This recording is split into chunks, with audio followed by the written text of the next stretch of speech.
Okay guys, welcome back to another video. Today I want to do some check ride prep for sectional chart knowledge. And what I'm going to be doing is I'm going to be going over a certain area of the sectional chart, and I'm just going to let you sit back and relax, and we're just going to be going over things on the sectional chart, okay? So probably you have a check ride coming up, or maybe you just need to study a little bit more, but without further ado, let's go here. So first, I want you to go to Ontario Municipal Airport. Actually, I don't want you to do this. I'll go ahead and just read these off to you. So this is basically all the information that we have for this airport, okay? It says Ontario Municipal, and this is called an ICAO identifier. ASOS is the weather service, and the frequency is 135275. This right here is the airport elevation reported in MSL, and this L right here means that there are lighting restrictions. So a lot of people will say, they'll just jump straight to, oh, it's just part-time lighting, and you can kind of get away with that answer, but what a DPE really wants to hear is this right here. Lighting limitations exist, and then you refer to the airport/facility directory to see what that actually means. Yeah, most of the time it means part-time lighting or pilot controlled lighting, right? But really what they want to hear is lighting limitations exist.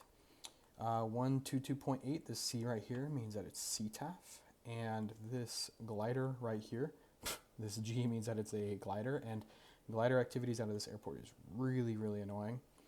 And if you go over here and you see, let me go ahead and turn this off right here, this, these little nodules here, these little gauges mean that they have, you don't want to just say fuel, you want to say services available, okay? Because if you go over, we want to be very specific with our language.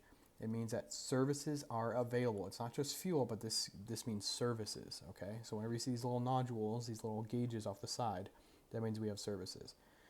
Okay, and see how this is magenta? That means that it is a non-towered airport, okay? So if we go back to the legend, I'll show you guys right here is these right here are non-towered, okay? And if it's blue, that means it's towered airports, all right? Controlled versus uncontrolled.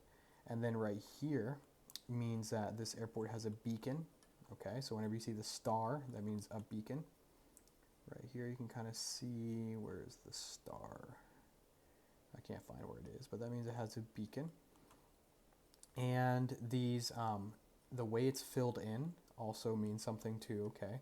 So this means a hard surface, and if you see something like this means other than hard surface, I believe. So yeah, other than hard surface runway. So if it's just a circle and it's not filled in, that's other than hard surface. If it's filled in, it means hard surfaces, okay? And if you see an R in here, that means it's residential or private, okay? Sorry, just private. I say residential because I've seen those in like weird airport neighborhoods. So now in my head, I just got it stuck as residential. But if you see the R, that means it's private and you can't just land in there, okay? This right here, yellow, underneath NISA or NISA, that means it's a congested area. So there are certain regulations that apply to flying over a congested area, right? So the congested area, congested area, congested area. That's undoubtedly a question that you will get on your check ride. And let's go ahead and look at this magenta veil right here. That indicates echo airspace. So within the magenta veil, echo airspace starts at 700 feet AGL, and then outside of the magenta, echo airspace starts at 1200 AGL. Okay. There's another residential area right here. What are these right here? These are called Federal Airways. And if you go over here, you can see that they are, I'm trying to find, I want to be very specific with this. Class C airspace. They're Federal Airways. And what that means is that basically these are lines that aircraft travel on. And when somebody asks you, what type of airspace is a federal area? Federal Airway. It is echo airspace, and it starts from 1200 feet AGL and goes up to 18,000 feet MSL. Sorry, that's in MSL.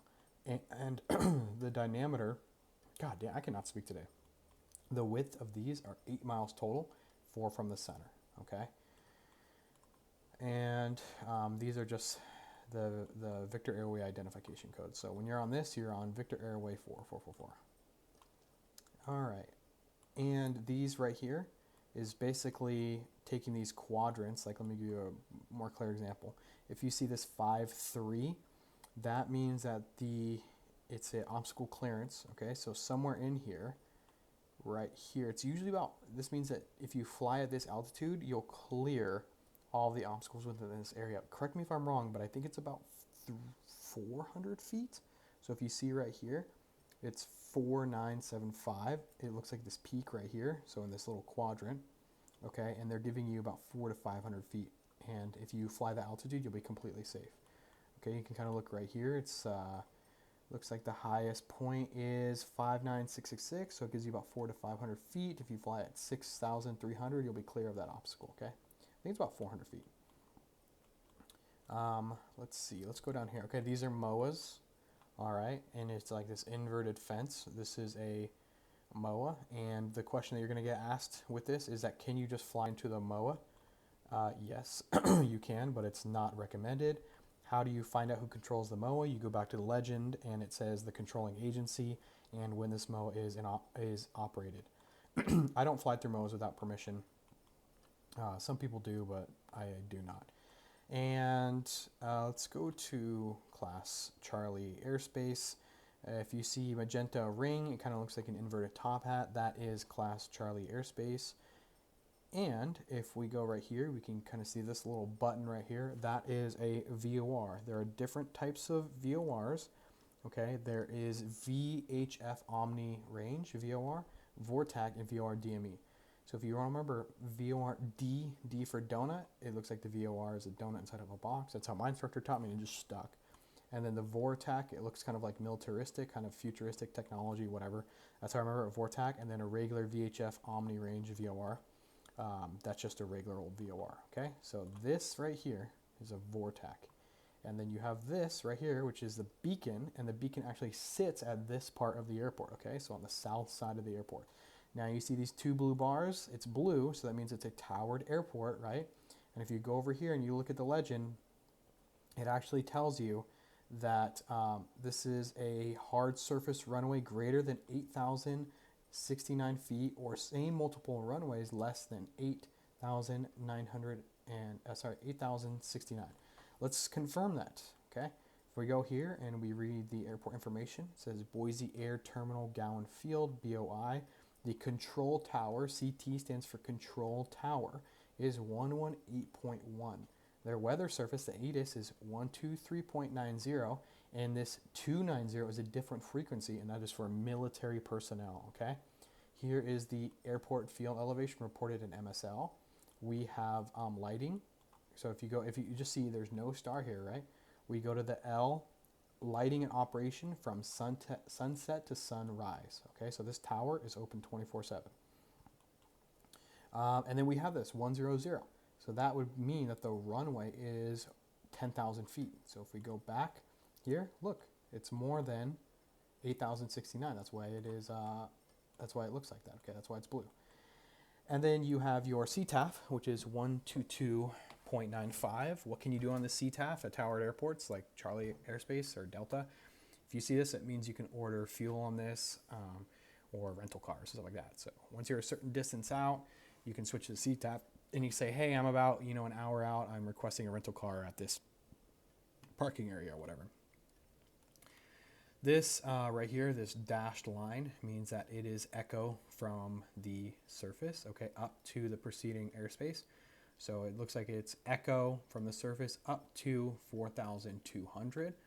And then there's like this chunk of Charlie airspace up to 6,900. And then it goes back up to echo airspace because that is the airspace that's above that. Okay, here's another private airport. What else do we have here? We have a VFR waypoint. This flag is a VFR waypoint. So if you are flying over an area of VFR, you just departed Boise Airport, and you can use this and say, hey, I'm 5 miles to the east, currently flying over Lucky Peak Dam. And this is just a point of, how can you say, it's like a very obvious point that everyone uses to reference. And and yes, yeah, oh, it has it under miscellaneous, but that's what you use VFR waypoints for. These are radials. Okay, so if you see this right here, this is a radial coming off of the VOR. And if you see this bar coming out right here, it's kind of hard to see, but it's aligning it with true north because of deviation in magnetic deviation. Okay, and let's see, so 0 is kind of off-centered. Let's see if I can actually be more specific about that. It doesn't actually say. No, it doesn't say. Okay, let's go to something a little bit more challenging here. I'm trying to think if there's anything. Oh, here's one right here. Okay, so this is a VOR box. Okay, and if we go, it's a communications box. That's actually more specifically what it's called. And let's just break this down. So Boise, that's the name of the VOR, and this 113.3 is what you're going to actually tune into. And somebody's going to ask you, why is there a line underneath the 113.3? If you go over here and where is it? I just saw earlier, underlined, right? Underline indicates no voice on this frequency, okay? So you're not going to be able to listen to anyone on this frequency. Channel 80, you don't need to worry about that, but I mean, I guess you do. If you want to tune in your VOR, you can see a channel is 80. BOI, and then here's the Morse code identifier, okay? And this is the flight service station, Boise Flight Service Station, okay? You can see right here. Flight service station radio providing voice communication is underneath here. Okay, let's see if there's anything else that I want to talk about on here. This is the flight service station frequency, 122.6. Okay, so this is the flight service station. This is the VOR frequency. I hope I didn't say that wrong, because sometimes I do.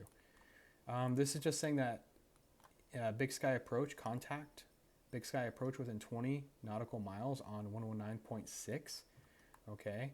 And 119.6 is Big Sky approach. So when you're out here, right, and you want to get in contact for Big Sky approach, you know, you're going to contact them on 109.6. But look, if you're coming from the north down to the south, you want to contact them on a different frequency, okay? So it's another type of communication box.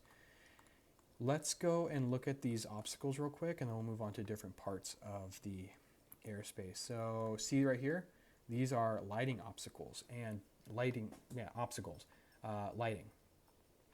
And there are different types, okay? And if you go here back to the legend, there's different types of obstructions. So this is a group obstruction. That's what we were saying, group obstruction. And if it looks like this tiny little tower right here, it means it's below 1,000 feet AGL, so it's less than 1,000 feet tall. If you see this, that just means that there's multiple right here, and that it is multiple towers underneath 1,000 feet AGL. But if you see these big ones, that means that it's above 1,000 feet AGL. If you see these high intensity light signals right here, that means it's above 1,000 feet AGL, and it's lit, okay? And then let me go back here, and if you see this right here, so it looks like there's probably a light on top of this. This means that this tower is sitting at 7,393 MSL, and this right here is AGL, so it's 336 feet tall. So that's yeah, it's there's a memory aid for that. It's like, how did you guys say it was, like how tall the tower is and then how far you'd fall if you're on top of it? Something like that. Kind of makes sense. Okay, right here, if you guys see these bodies of water, see how this is like dotted right here? You go to this, see these dots? I don't know if it's hard for you to see my mouse, but let's go ahead and see what that is. That's kind of interesting, right? It looks like that is, ooh, that's a good one. If you guys know what that is, why it's dotted, go ahead and put that in the comments below, because I actually forgot what that is. I think it's a nature protection thing, if I remember correctly, or it has to do with a temporary. That's a good one. That's a good one to look up. We'll do that later. See, even I, like, after years of looking at sectional charts, I still find stuff that I just can't remember. Quarry, obviously. Right here is the Stanley RCO, so Remote Control Operating Center. It actually stands for Remote Communications Outlet. I had to Google that earlier. And that's basically like you can contact the flight service station It's right here, the little dot, the flight service station. It's like extends your signal, right? Because you're kind of far out here, and that's 122.6 to contact the flight service station. It's giving you like an extended signal, okay? Because sometimes we can't reach the flight service station because it's too far away, so they built that there to help us reach it. Okay, so if you see these bodies of water right here, just know that sometimes they're year-round and sometimes they're seasonal, which is going to be indicated by, it's actually not on here. I don't know why this is not on here. Maybe we're missing some things on here. But if you see this, okay, so if it's dotted, right, I wish I could find a quick example of it. I think I actually kind of know where this is. Oh, okay, so look, see these, okay, see this dotted area, the Strawberry Mountain? This is a wilderness area. So I was right earlier. This is a wilderness area, so that means it's protected. Okay, oh, here's one. See these dots within Henry Lake? That means that it is seasonal. So during the summer, this probably does not exist. Whereas, look at this one always exists. Okay, this is all seasonal stuff. It'll go away and then come back and then go away and then come back. Here's marshland, right? These little dots right here. And let's go ahead and take a look at some different types of airspace. Okay, here is Salt Lake City airspace. It is really busy out of here. Do you guys remember what this blue, this is not an airspace lesson, by the way, but these are questions that you're going to ask on the check ride. This right here, this blue, that's Bravo airspace. Okay. And right here, this is the Mode C Vale, which means that you have to have a ADS-B out within 30 miles of Salt Lake. Okay. And God, there's a lot. VFR flyways, right? You can fly through this area using these. We talked about that in a previous video. Here's a VFR waypoint. This dotted line, these dots right here, that's the VOR. Okay, there's radials coming out of this. So radial 330, radial 30, go a little bit to the left, radial 296. We could break this down right here. This is incredibly complicated. Salt Lake City International SLC control tower is 118.3 or 119.05 or 132.65. ATIS is 124.75 or 125.625. This is the airport elevation. They control the lighting. The longest runway there is 12,000 feet long, and their CTAF is 122.98. And where can I go? You can see, remember, Bravo airspace is kind of like an upside down wedding cake. Okay, it kind of looks like this, and then goes like this, and then goes like this. So it's kind of like shelved. So that's what you're seeing over here, and it's shelved. Look, so it starts, the height of it is 12,000. And you have this lower shelf, and it gets lower eventually to the surface, so it kind of climbs. Okay, so if you are at in this box right here, and you are at 7,000 feet, right, MSL, you are not in the Bravo airspace. What airspace would you be in? You'd actually be in Echo airspace. Okay. What else do we have here? This is a restricted area, right? R-6403. And how do you find out who operates that? It's hours, what it actually is. You go to the back of the sectional chart and look up that code. Here's Provo right here. Okay, what type of airspace is this? This dotted line right here, dotted blue line. That is Delta airspace. And we'll go ahead and read this together. Provo Municipal Airport, control tower is 123.3, and remember, this star right here indicates part-time hours. Okay, if you go up and you look at this star indicates areas of operation part-time, C tower frequencies, and that means that they close. Okay, so we'll get to that in a second, but if you see that star, I remember it because the stars come out at night and we go to sleep. This is the here's a really good one. When the control tower closes, okay, this turns into a CTAF, which is 125.3. So it essentially turns into an untowered airport. Okay, I had to deal with this at Twin Falls. I was flying to Twin Falls, and when I landed, they were open. And when I took off, they were an untowered airport. closed airport, and this frequency essentially turned into my CTAF. So I do all my own, departure calls and stuff like that. ATIS AWOS, and this 3 point, I can't remember what that is. It's like type of AWOS system is 135.175. That is the airport elevation. They control the lighting, 8,600. Right pattern for runway 13 and 18. Okay, so right pattern for runway 13 and 18. Okay, we already talked about this. VOR DME. VOR DME. DME stands for Distance Measuring Equipment. Okay, so that's the donut. Remember VOR donut measuring equipment. You can see the donut in the box. And that is Delta Airspace, and it goes up to 7,000 feet. If you go up here to 7,000, it says ceiling of Class D airspace in hundreds of feet. A minus ceiling value indicates surface up to, but not including that value. Okay, that's really important distinction. I very rarely see that, but I do see it sometimes. Here's a stadium. Okay, you'll see these over stadiums all the time, that emblem. It looks kind of marshy right here. Let's see if we can find anything. Congested area, quarry. Okay, what is this A right here with this glider looking thing? Let's go to our legend. And it looks like that is going to be unmanned aerial aircraft activity. Okay. And there's gliders, parachutes, obviously indicated by the parachute.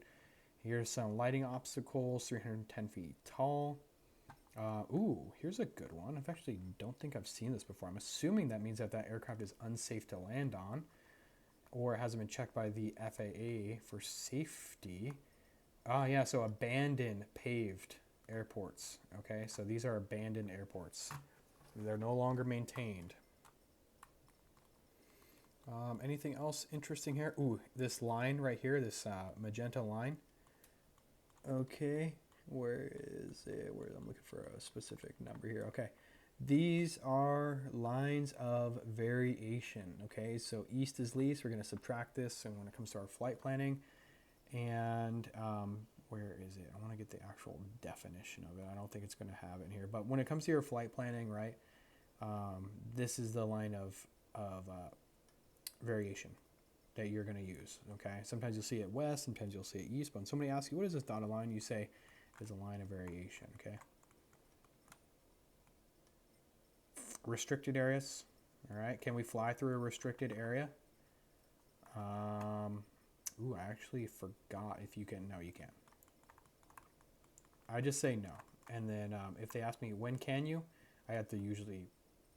The reason why I don't really I should know that off the top of my head is because I don't ever have to worry about flying through those. At least not yet. All right, is there anything else we want to look at? Anything else kind of funky on here? Here's another VOR. What kind of VOR is that? It's a VOR DME because it's in the box. Look at this. It's just a circle. That's clearly an airport, right? It's a circle and it's magenta. That means that it is probably like grass. Okay. We'll go up here. Other than hard surface runways. So just other than hard surface. So it's could be grass. Most likely it's grass.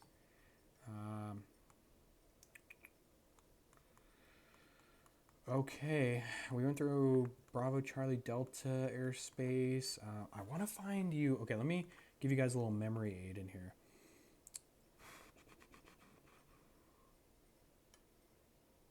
Okay, it's not on here. It's not on here, but I'll give you guys an example. Okay, see this box right here, this communication box. See how there's that 121 receiving. God, I wish I could find this. Sometimes it's kind of okay. Let me I don't want to confuse you guys, but if this did not have a line underneath it, that means that you can communicate. That you can communicate with them on this frequency, right? At this flight service station. If they did not have this line under this, I want you to, if it had an R, yeah, this is too confusing. I might have to make another video on this because I don't want to confuse you guys. But see right here how it says R? That means that they receive your voice on 122.1 But if there is a number right here, like this one without the underline, okay, that means that you hear them on that voice. So the way I remember this is that, let's just pretend there's no underline here, and this had an R next to it. This is our head, right? This square is our head, okay? And this is our ear. So we hear them on 108.1, and if there's an R here, they would hear us on 122.3, okay? Because a lot of people don't remember, like, is this our ears or their ears? Pretend like this is your head. That's your ear right there. You hear them on 118.8. Okay? All right, guys. I think that's about it. Okay, we didn't go through everything, but we went through a lot. Maybe I'll do this video again in the future at a more complicated airspace, but let's just leave that right there for now. I feel like we hit a good chunk, okay? Yeah, that is it, guys. I hope that helped your sectional chart knowledge. See ya.